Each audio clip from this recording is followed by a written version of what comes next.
Hi everyone and welcome back to another video. So the Disneyland mobile app makes it easy to manage lightning lane reservations while park hopping. So using the tip board, you can view attraction wait times, monitor lightning lane return windows, and book eligible attractions across both Disneyland Park and Disney California Adventure if you have a park hopper ticket.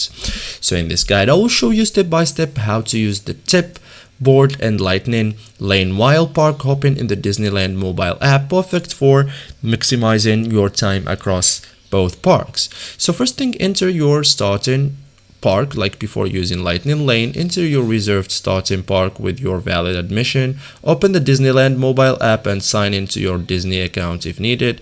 You are now ready to manage your lightning lane selections. So now open the tip board like inside the app.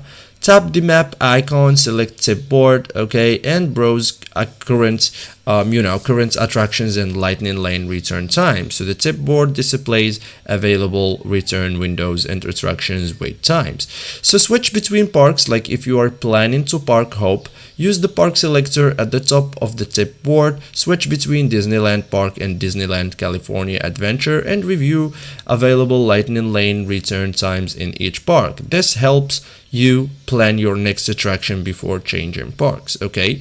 Then book a lightning lane. Like once you find an attraction, tap the available lightning lane return time and select the guest in your party and confirm your reservation, and your reservation will appear in my day or my plans. Okay, so thank you guys for watching this video and see you in the next tutorial.